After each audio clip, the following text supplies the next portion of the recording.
وزیر اعلیٰ پنجاب سردار عثمان بزدار سے صوبائی وزیر مراد راس اراکین صوبائی اسمبلی سمیع اللہ چودھری اور اسد کھوکھر کی ملاقات، باہمی دلچسپی کے امور، سیاسی صورتحال، ترقیاتی منصوبوں اور جنوبی پنجاب کے ریکارڈ ڈیولپمنٹ پروگرام پر بات چیت۔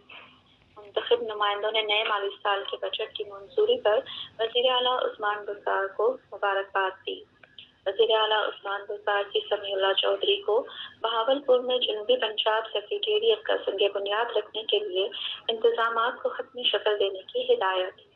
پنجاب میں پائیدار ترقی کی حقیقی بنیاد رکھتی ہے اور 560 ارب روپے کے ترقیاتی پروگرام سے ہر ضلع کو ترقی دی جائے گی۔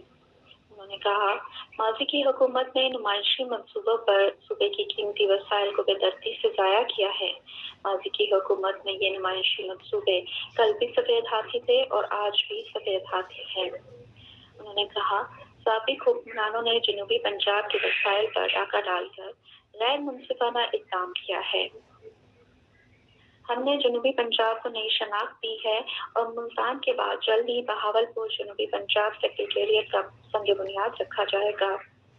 سلکروڈ روڈ بہاولپور کی کشادگی کے لیے فنڈز فراہم کریں گے۔ میں پہلی فرصت میں بہاولپور آؤں گا۔ عثمان بزدار نے کہا، جنوبی پنجاب کے مینڈیٹ کی پہلے بھی لاج رکھی ہے اور آئندہ بھی لاج رکھیں گے۔ پاکستان کی سیاست کو کرپشن سے آلودہ کرنے والے آج در بدر پھر رہے ہیں اور وطن عزیز کو بے دردی سے نوچنے والے نشان عبرت بن چکے ہیں۔ پاکستان کو وزیر اعظم عمران خان جیسے لیڈر ہی آگے لے کر جائیں گے۔